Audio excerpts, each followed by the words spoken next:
आप सभी का स्वागत है। आपके साथ मैं हूं स्वप्निल। अगले 20 मिनट में आपको देश दुनिया की 20 ऐसी खबरें बताने वाले हैं जो इस वक्त न केवल सुर्खियों में है बल्कि दिलचस्प भी है, अहम भी है। तो चलिए शुरू करते हैं 20 मिनट में 20 खबरों का सिलसिला। सबसे पहले देखते हैं राजस्थान की कौन कौन सी खबर इस वक्त अहम है। एक तो परिवार में मौत का गम और ऊपर से अनुकंपा नियुक्ति के लिए दफ्तरों के चक्कर। सरकारी नौकरी के दौरान सेवा काल में मौत के बाद हर परिवार की करीब करीब यही कहानी है। लेकिन अब गहलोत सरकार ने अनुकंपा नियुक्ति मामले में बड़ी राहत प्रदान की। सरकार ने नए नियमों के तहत कर 45 दिनों में अनुकंपा नियुक्ति करने का आदेश जारी किया है। अब तक आवेदन की प्रक्रिया जटिल होने की वजह से समय पर अनुकंपा नियुक्ति नहीं मिलती थी और विभागों के चक्कर लगाने पड़ते थे। लेकिन अब राज्य सरकार ने नोडल अधिकारी और केस अधिकारी नियुक्त कर उनकी जिम्मेदारी तय कर दी है। इसको लेकर कार्मिक विभाग ने सभी जिला कलेक्टरों, एसीएस और सचिवों को परिपत्र भी जारी किया है। सरकार ने ये साफ कर दिया है कि नियुक्ति नहीं मिलने की जिम्मेदारी नोडल अफसर और केस प्रभारी की होगी। साथ ही विभाग से आवेदन लेने पर उसकी सारी जाँच करने की जिम्मेदारी भी होगी। इसके अलावा आवेदन में कमी को 30 दिन में पूर्ण करवाने की भी जिम्मेदारी नोडल अफसर की ही होगी। सीएम अशोक गहलोत ने हाल ही में कहा था कि अपने विभाग के कर्मचारियों को समय पर नियुक्ति नहीं देकर सरकारी विभाग सबसे बड़ा पाप करते हैं। सीएम अशोक गहलोत की इस सराहनीय पहल से अनुकंपा नियुक्ति के लिए विभागों के चक्कर काट रहे आश्रित के परिजनों को बड़ी राहत मिली है। कोरोना से विकास में आई रुकावट को दूर करते हुए सीएम गहलोत ने मरुधरा के विकास का ताना बाना जनता के सामने पेश किया। जोधपुर में विभिन्न विकास कार्यों का वर्चुअल लोकार्पण, उद्घाटन और शिलान्यास कार्यक्रम में सीएम गहलोत बोले कि जोधपुर के साथ ही पूरे प्रदेश का विकास सरकार की प्राथमिकता है। जोधपुर का भी हो, राजस्थान के हर जिले का हो, और जो जो योजनाएं सरकार बनाती है उनको आप पब्लिक के सहयोग से हम चाहेंगे कि पूरी हो। सीएम गहलोत ने कहा कि जहां सड़क अच्छी होती है वहीं आता है निवेश और वहीं विकास को मिलती है रफ्तार। इसलिए कांग्रेस सरकार गांव-गांव, ढाणी-ढाणी में बेहतरीन सड़कों का जाल बिछाने का काम कर रही है। देखिए, राजस्थान में अगर सड़कें अच्छी होगी तो चौमुखी विकास करने में आसानी होगी, क्योंकि इन्वेस्टमेंट भी तभी आता है कई राज्यों में जहाँ रोड्स और कम्युनिकेशन शानदार हो। वो हमारी टॉप प्रायोरिटी है सड़कों के अंदर भी, जिससे कि सड़कें बनने के बाद में जल्दी टूट फूट नहीं हो। कई बार शिकायत आती रहती है। डिफेक्ट लाइबिलिटी होती है उसको हमने 3 साल 5 साल कर दिया ठेकेदार की, जिससे कि वो 5 साल तक ठेकेदार मेंटेन करे। भारत के पड़ोसी के नापाक इरादों को अब जालौर की धरती से ही नेस्तनाबूद करने की तैयारी है।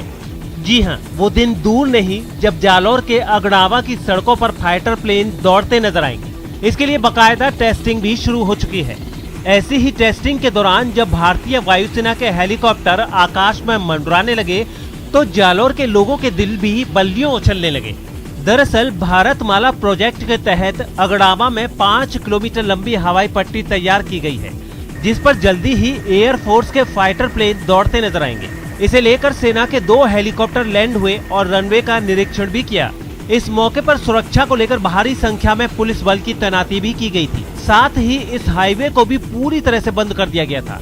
इस हवाई पट्टी के शुरू होते ही भारतीय वायुसेना की ताकत और बढ़ जाएगी और इस हवाई पट्टी से फाइटर प्लेन जरूरत पड़ने पर आसानी से पाक की सीमा में घुसकर दुश्मनों के नापाक इरादों को नेस्तनाबूद कर सकेंगे।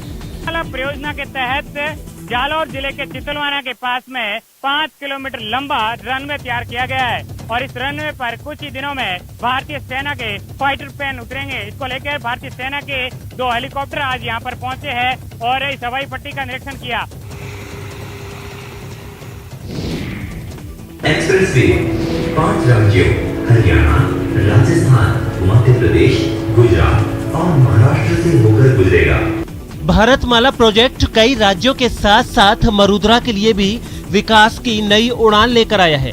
प्रदेश के जिन जिलों से ये एक्सप्रेसवे गुजरेगा वहां न सिर्फ विकास को गति मिलेगी बल्कि व्यापारिक गतिविधियों और टूरिज्म के भी नए रास्ते खुलेंगे। दिल्ली से मुंबई तक बन रहा ये एक्सप्रेसवे कोटा बूंदी के विकास को भी नए आयाम देगा।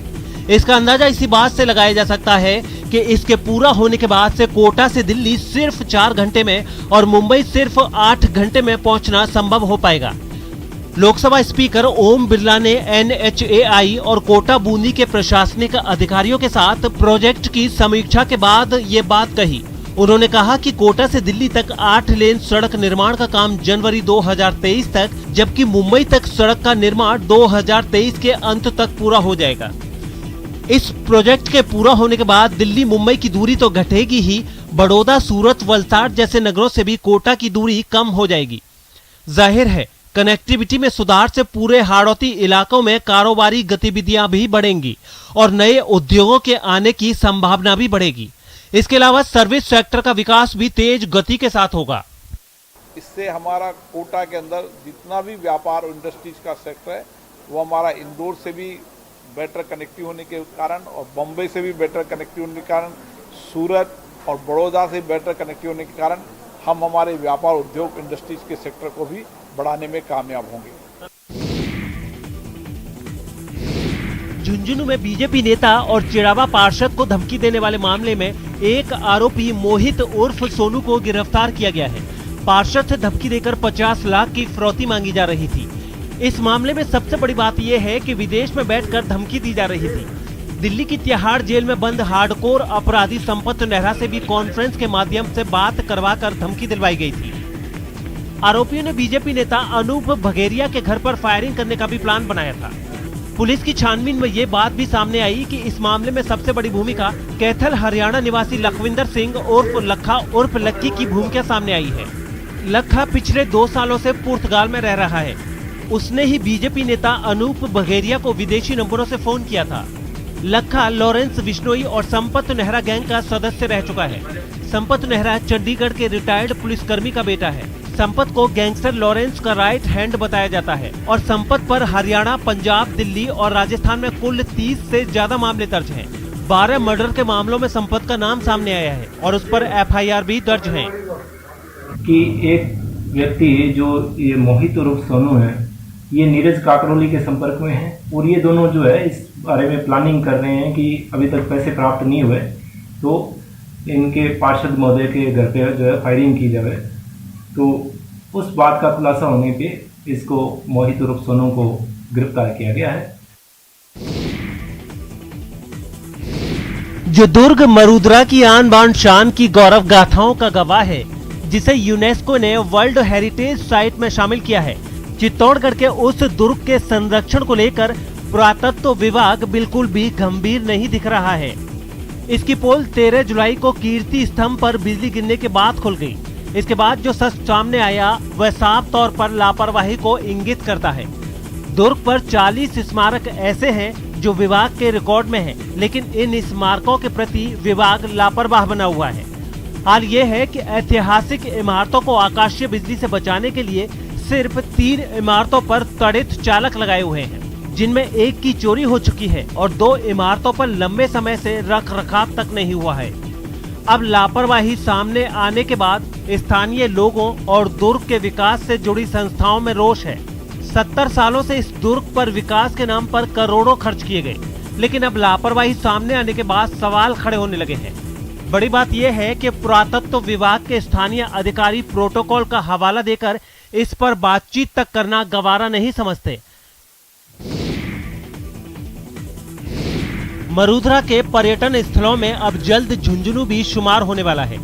रणथंभौर और सरिस्का की तर्ज पर जिले के खेतरी इलाके के बांसियाल जंगल को विकसित किया जा रहा है। इस इलाके में फिलहाल 15 लेपर्ड हैं और इनकी संख्या लगातार बढ़ती जा रही है। पिछले 3 सालों से इस इलाके को लेकर वन विभाग ने जिस तरह से दिलचस्पी दिखाई है, उससे अब इस इलाके की तस्वीर बदल रही है। इस पूरे क्षेत्र में 3 स्थानों पर व्यू पॉइंट बनाए गए हैं, जबकि करीब 20 किलोमीटर का रास्ता तैयार किया गया है ताकि विभागीय अधिकारी, कर्मचारी और पर्यटक आसानी से यहाँ घूम सकें। इसके अलावा बारिश का पानी रोकने के लिए एनिकेट्स और नालियों के साथ ट्रैक डेवलप किए गए हैं। खास बात यह है कि इस जंगल के बीच में अजीत सागर भी है, जहाँ तलैया, टांके आदि विकसित कर दिए गए हैं। जंगल में करीब 100 मीटर ऊंचाई पर एक शानदार पॉइंट विकसित किया गया है, जिससे सैलानी 100 मीटर की ऊंचाई से पूरे जंगल की मनोहर छटा निहार सकते हैं। जल थल नभ नहीं अछूते, बुलंद हमारे अरमान हैं। हम बेटियां कम नहीं किसी से, हम तो समाज और देश की शान हैं। परिवार में खुशियां समा नहीं रही हैं, पिता की छाती चौड़ी हुई जा रही है। आखिर हो भी क्यों ना, उनकी बेटियों ने सिर्फ उन्हें सिर उठाकर जीने का गौरव प्रदान नहीं किया, बल्कि समाज और देश के लोगों को संदेश भी दिया है कि बेटियां किसी से कम नहीं हैं। बस उन्हें वही प्यार, दुलार और आगे बढ़ने का अवसर तो दीजिए। हनुमानगढ़ जिले के छोटे से गांव बहरूसरी में किसान परिवार में पैदा हुई 5 बेटियों ने RAS ऑफिसर बनकर इतिहास रच दिया है। इनमें 2 बेटियों ने पहले और 3 बेटियों ने RAS 2018 के नतीजों में बाजी मारी है। इन 5 बेटियों ने 5वीं तक की शिक्षा गाँव में ही हासिल की है, लेकिन आगे पढ़ाई की सुविधा नहीं थी। लेकिन उन्होंने हार नहीं मानी और घर में रहकर पत्राचार से पढ़ाई की और पिता सहदेव सहारण का सपना साकार किया। 2010 में पहले रोमा सहारण RAS बनी तो 2012 में मंजू ने भी RAS की परीक्षा पास की और अब दोनों बहनों के पद चिन्हों पर चलती हुई रितु, अंशु और सुमन ने RAS की परीक्षा पास कर इतिहास रच दिया। 5 बेटियों की सफलता पर परिवार के साथ साथ गांव वाले बेहद खुश हैं और बेटियों की कामयाबी पर जमकर जश्न मना रहे हैं।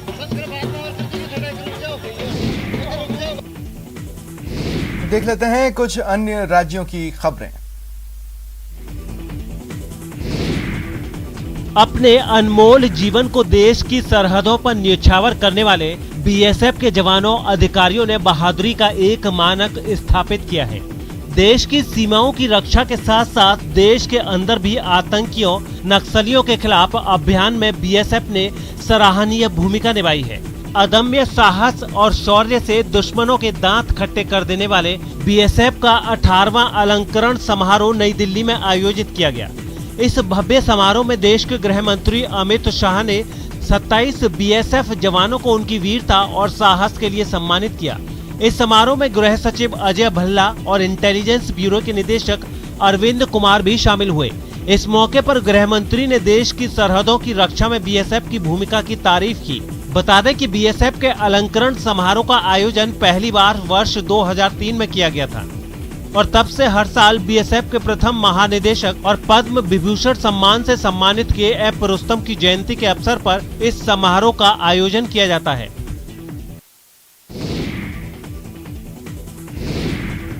प्रधानमंत्री नरेंद्र मोदी ने गुजरात को कई बड़ी सौगात दी हैं। योजनाओं का उद्घाटन वीडियो कॉन्फ्रेंसिंग के जरिए किया गया। गुजरात के गांधीनगर स्टेशन को एयरपोर्ट की तर्ज पर विकसित करने का काम भी पूरा हो गया। इसके अलावा प्रधानमंत्री के जन्म स्थान वडनगर और उनके संसदीय क्षेत्र वाराणसी को भी गांधीनगर से ट्रेन के जरिए जोड़ दिया गया।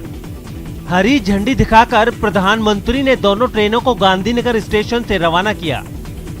वीडियो कॉन्फ्रेंसिंग के जरिए प्रधानमंत्री के अलावा गृह मंत्री अमित शाह भी जुड़े रहे, जबकि गुजरात के मुख्यमंत्री विजय रूपाणी खुद गांधीनगर स्टेशन पर मौजूद रहे। इससे पहले दोनों ट्रेनों को करीने से सजाकर तैयार किया गया। ट्रेनों पर फूल मालाएं और गुब्बारे भी लगाए गए। दोनों ट्रेनें बेहद आधुनिक हैं, जिनमें यात्रियों के सफर को आरामदायक बनाने वाली सभी सुविधाएं मौजूद हैं। ये 2 ट्रेन है वो PM मोदी के 2 घरों को जोड़ती है। एक वडनगर जहाँ पर PM मोदी का बचपन गुजरा, जहाँ पर उन्होंने चाय बेची, और ये दूसरी ट्रेन है जो वाराणसी जाएगी, जो उनका संसदीय क्षेत्र है। ये 2 ट्रेनें हैं जो PM मोदी के 2 घरों को जोड़ती हैं। एक वडनगर जहां पर PM मोदी का बचपन गुजरा, जहां पर उन्होंने चाय बेची, और ये दूसरी ट्रेन है जो वाराणसी जाएगी, जो उनका संसदीय क्षेत्र है। उद्घाटन के बाद दिए गए भाषण में PM मोदी ने वडनगर से अपने रिश्ते को भी याद किया। वडनगर भी इस एक्सपांशन का हिस्सा बन चुका है और मेरी तो वडनगर स्टेशन से कितनी ही यादें जुड़ी हुई है। नया स्टेशन वाकई बहुत आकर्षक लग रहा है। वडनगर को जोड़ने वाली एक मेमू ट्रेन है जो रोज चलेगी, जबकि वाराणसी और गांधीनगर के बीच सुपरफास्ट ट्रेन हफ्ते में 1 दिन चलेगी।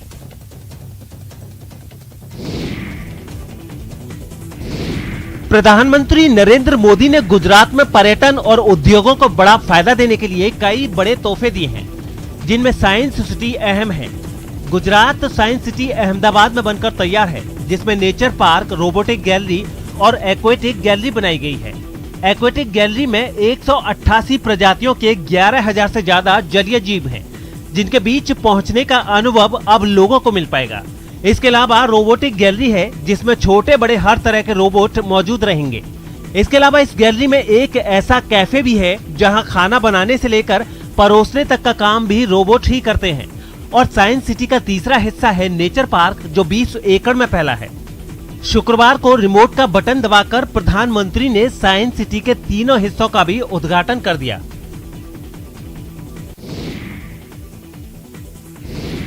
प्रधानमंत्री नरेंद्र मोदी ने गुजरात को जो सौगात दी है, उनमें सबसे बड़ा आकर्षक रहा गांधीनगर का रेलवे स्टेशन, जो देश का सबसे आधुनिक और खूबसूरत रेलवे स्टेशन बन गया है। इस स्टेशन के ठीक ऊपर ही एक होटल बनाया गया है। 318 कमरों वाले इस होटल में हर आधुनिक सुविधा मौजूद है। ड्रोन से ली गई तस्वीरों में ये होटल और स्टेशन जितने खूबसूरत दिखते हैं, उतने ही आधुनिक भी हैं। जमीन उतनी ही है, लेकिन उसका उपयोग दोगुना हो गया है। दावा किया जा रहा है कि स्टेशन के ठीक ऊपर बने होटल के कमरों में ट्रेन के चलने की ना तो धमक महसूस होगी और ना ही आवाज सुनाई देगी। स्टेशन पर एक प्लेटफॉर्म से दूसरे प्लेटफॉर्म पर पहुंचने के लिए ओवरब्रिज नहीं है, बल्कि अंडरपास बनाए गए हैं। खूबसूरत लाइटें और गार्डन गांधीनगर कैपिटल स्टेशन को और भी शानदार बनाने वाले हैं। ये स्टेशन पर्यटन को इसलिए बढ़ावा देगा क्योंकि महात्मा म्यूजियम और डांडी कुटीर स्टेशन के बेहद करीब हैं। सुविधा भी बेहतरीन, पर्यटन, व्यापार और कारोबार भी उत्तम। जहां से रेल गुजरती है, उससे प्राइम लोकेशन भला क्या हो सकता है। इसके अलावा 55 किलोमीटर लंबे एक रेल रूट को पूरी तरह बिजली से जोड़ने और पटरी को चौड़ा करने का काम भी पूरा हो गया।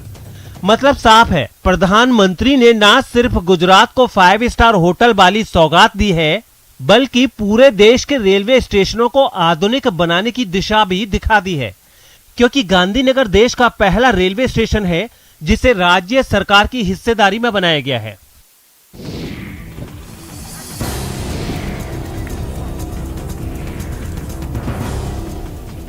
पुल की संकरी रेलिंग पर खड़े हुए और लगा दी बागमती नदी में छलांग। एक ने गोता लगाया तो देखा देखी कुछ और युवक भी पानी में कूदने लगे।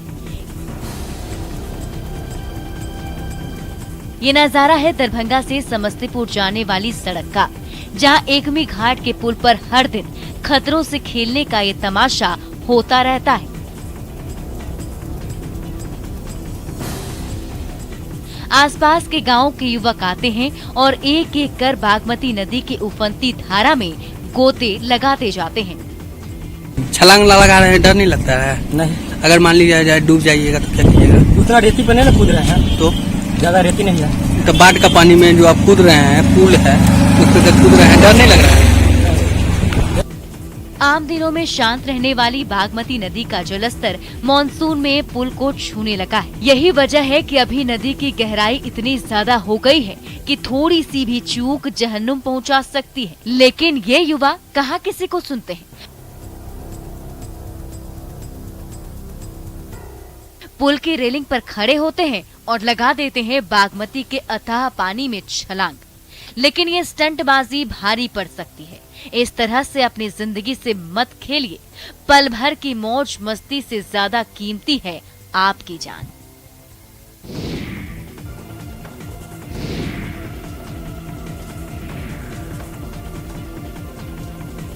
पूर्णिया की बायसी प्रखंड मुख्यालय से सटा ये गांव है हाथीबंधा, जहां के ग्रामीण हर साल परमान नदी की कटाव का दंश झेलते हैं। बाढ़ की वजह से कई घर नदी में समा चुके हैं।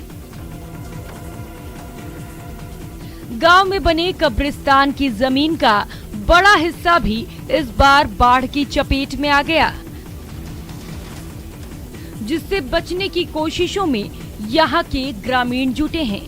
लोगों ने सरकार और प्रशासन से कई बार मदद की गुहार लगाई, लेकिन मांग अनसुनी होने पर लोगों ने चंदे इकट्ठा कर खुद ही नदी के बीच से चैनल बनाने की ठान ली है।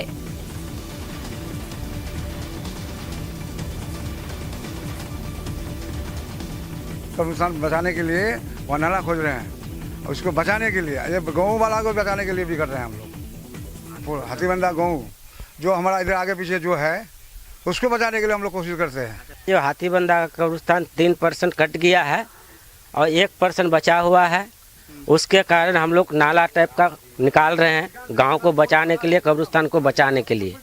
यहाँ पे कोई प्रशासन नहीं आया है, कोई भी नहीं आया है।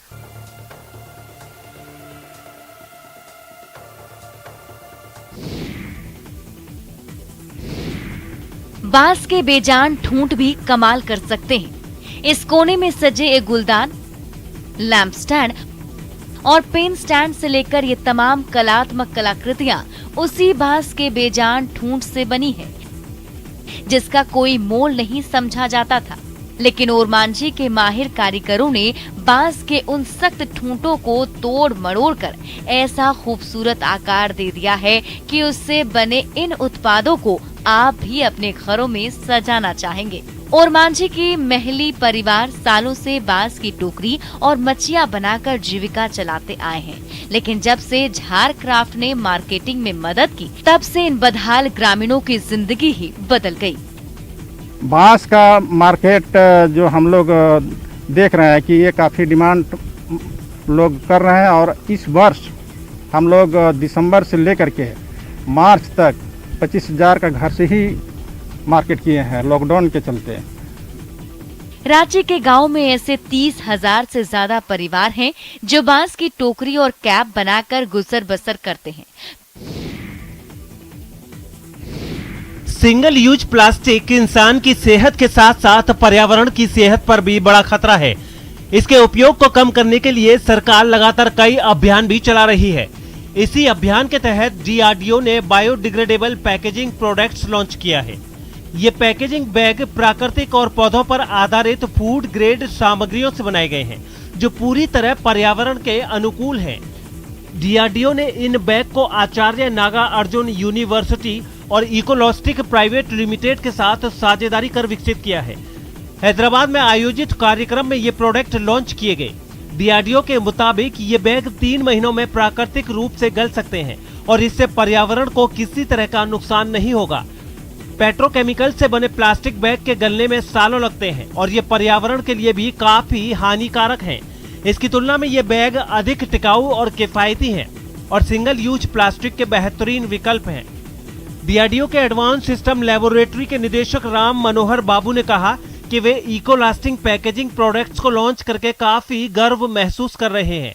उन्होंने कहा कि भारत सरकार ने 2022 तक देश में सिंगल यूज प्लास्टिक के इस्तेमाल को पूरी तरह से खत्म करने का फैसला लिया है और ये बायोडिग्रेडेबल पैकिंग बैग उसी दिशा में हमारी मदद करेंगे। और 20 मिनट में 20 खबरों में अब बात करते हैं अंतर्राष्ट्रीय खबरों की। यूरोप के देश रोमानिया की राजधानी बुखारेस्ट से चौंका देने वाला एक वीडियो सामने आया।